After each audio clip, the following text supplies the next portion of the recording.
Hello coucou, de petites vidéos, je fais mon cinéma pour parler cinéma, puisque je suis allé voir en salle aujourd'hui le film belge de Tim Bielands, Tu ne mentiras point. Je vous débriefe très vite fait l'histoire. Alors les faits se passent en Irlande dans les années 85.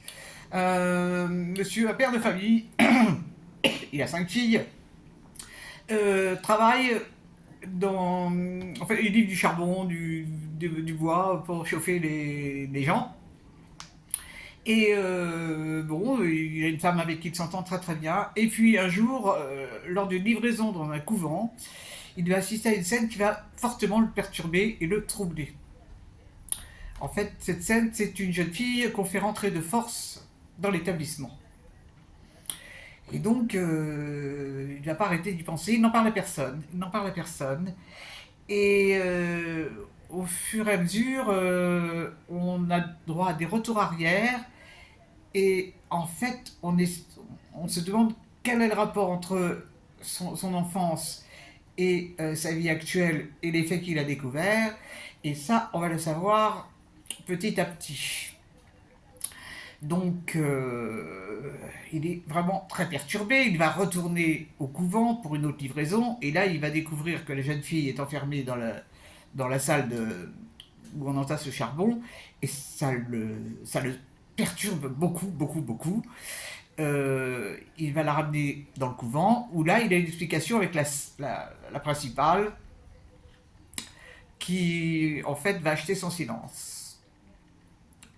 On va voir aussi qu'il a des entretiens avec une amie qui lui dit « Tout va bien pour toi, tu ne dis rien, garde le silence, sinon tu vas avoir des problèmes. » Donc tout ça, ça le perturbe de plus en plus, quoi, et parce qu'il se dit qu'il y a quelque chose de terrible qui est en train de se passer.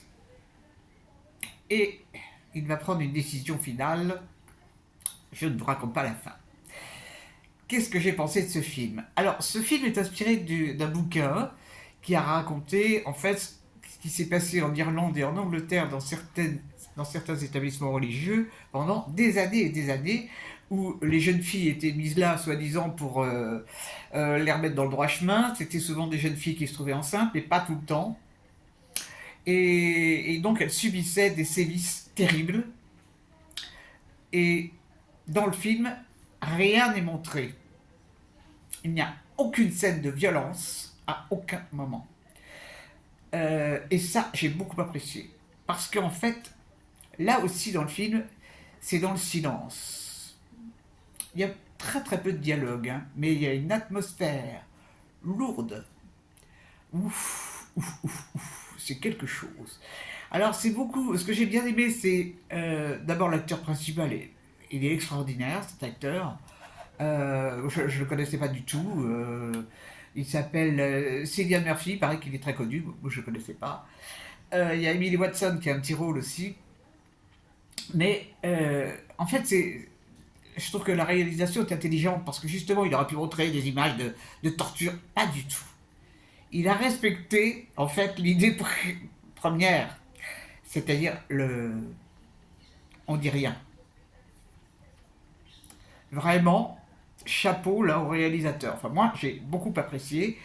Bon, il n'y a pas de musique mielleuse. Non, c'est vraiment d'une grande, grande sobriété. Et ça fait passer un truc lourd. Je me répète un peu. Hein. On ne peut pas s'empêcher de penser à ce qui se passe en ce moment avec ce qu'on nous dévoile sur Betarab. Le film tombe en ce moment, c'est un hasard. Mais est-ce qu'il y a vraiment des hasards? Bon, ça fait froid dans le dos tout ça. Hein. De savoir qu'il y a des enfants qui ont été des enfants, des jeunes filles qui ont été tellement maltraités par des bonnes sœurs, quoi. Je comprends pas. C'est un truc que je comprends pas. Bon, enfin, c'est pas grave. En tous les cas, j'ai beaucoup apprécié ce film. Allez voir si vous avez le moral, hein, parce que c'est pas punchy. Hein. Et ça vaut vraiment le déplacement pour l'interprétation extraordinaire de cet acteur qui fait bien ressentir tout ce qu'il a, tout ce, tout ce qu'il tout ce qu'il a vu et tout ce qu'il a dans le cœur. Et ça, c'est vraiment rare. Voilou. Eh bien, j'espère que vous êtes en pleine forme. Peut-être vous avez pris les grêlons sur la tête comme moi. Enfin, moi, il y a eu des grêlons sur Paris. C'était rigolo comme tout. Enfin, sur la scène. Ça a duré 3 minutes et demie. J'étais dans l'autobus. C'était formidable.